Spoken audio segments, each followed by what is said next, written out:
getting used to how it sounds and how I can phrase different things. But it is difficult rehearsing in a bedroom. I don't like. You get used at drama school to being used to like studios and big spaces, and I haven't really got anywhere I can in the house, and so it's just I feel a bit cramped and a bit kind of. So I might at some point try and go outside because we're performing it outside. So I need to get used to how loud I need to talk and wind and other distractions and everything. So here I am in a field. I've just been doing some rehearsing today. It's been so much better. There's a bit of the sea over there. It's been so much better to be outside. Just feel more alive, and you can kind of talk louder and talk more. Yeah, it's been good. So my mum messaged me a while ago, before lockdown, saying that I should start keeping a diary.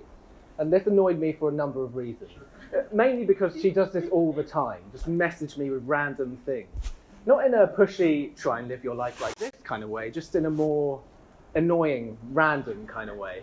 Like telling me to listen to a programme on Radio 4. I always tell her I'll listen, but of course have never listened to Radio 4 out of choice. I'd rather listen to a donkey being raped than Radio 4, but anyway, she messaged me saying that I should start keeping a diary because I'm living in an interesting time in my life at the moment. My salad days, she calls it. And in the future, when I make it, they could be published. Now, the main problem with this, and I didn't tell her this, is that I'm not living an exciting life at the moment. In fact, I'm living the very opposite. But it's not bad. I mean, like, Jesus, people have lived and are living much worse lives than I am. And that in itself is interesting and worthy of a diary, i.e. Anne Frank. I know how lucky I am, how privileged I am. Who am I to start a diary? I'm not living a terrible life or an amazing life or a dangerous life or a debauched life. I'm just living, which for some may be desirable, but for me is so middle of the road, so grey area, so beige, so not worthy of a diary. I'm just working in a pub, trying to be an actor. I have nothing to talk about and nothing to complain about in equal measure, which is why I dismissed the idea when I read Mum's message. I've never kept a diary before. I tried once when I was 7 on a train on the way to the National History Museum. I wrote that I woke up and had Frosties. And the sad thing is, not much has changed since then, except I had cornflakes this morning. In fact, you could argue, on a cereal-based level, my life has gotten more boring. I brought this all up with my housemate, George, not the cornflakes, and he said that I should do it. Talk about what? Anything. Just rant about stuff, it could be funny. And then Zach came in, another housemate, and we all began talking about how boring our lives are at the moment. We're all actors, by the way, if you haven't guessed. And so, like most young people who are bored, we decided to buy some weed. That, I loudly concluded, is what's been missing from our lives. Drugs have a weird way of scaring you to the point that it isn't fun, but to not do them would be clearly denying yourself fun. We never actually did buy the weed in the end, but coincidentally, I ended up doing it the next day.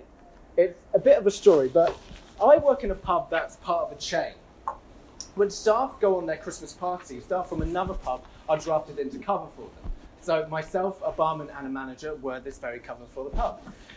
We went there, it was a really quiet shift, it was a really easy evening, and by the end of the night, when pretty much everyone had gone, 3 girls suddenly burst in.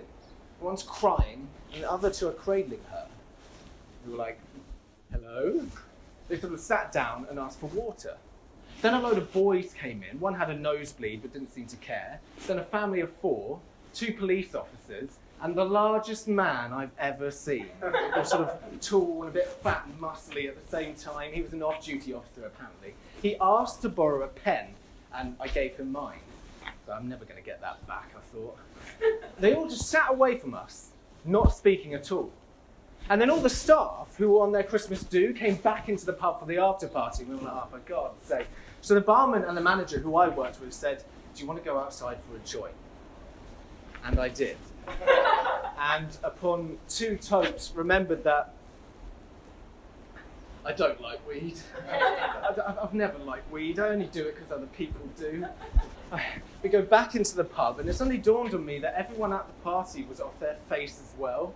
I was at that kind of level of high where on the outside, you wouldn't know.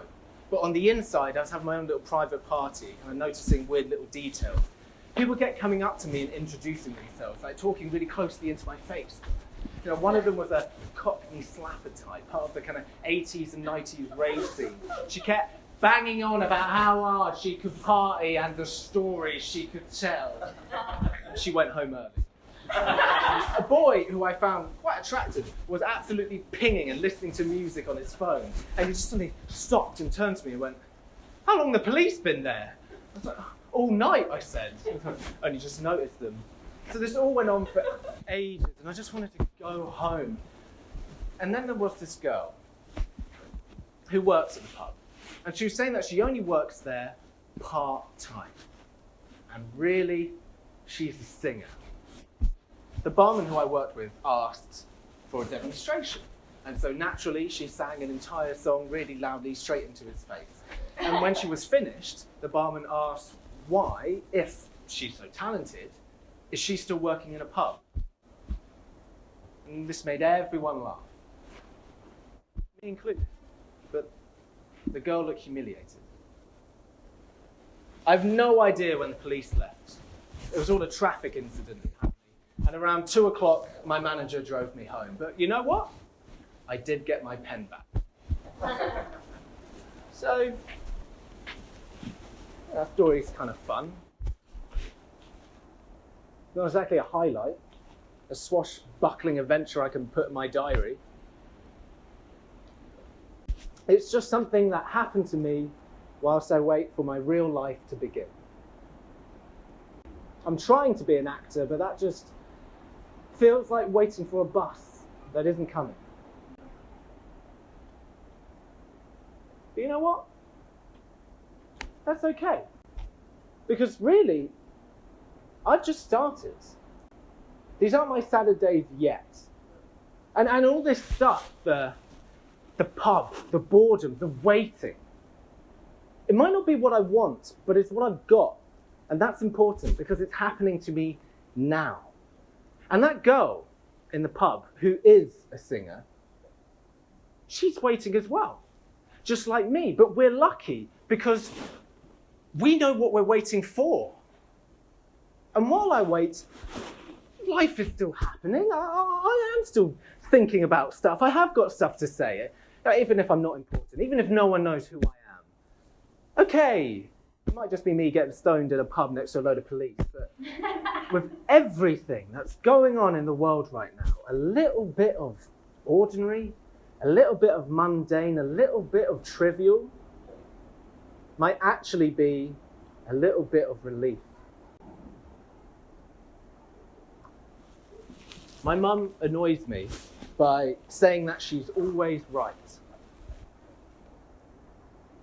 I think this time she might have outdone herself.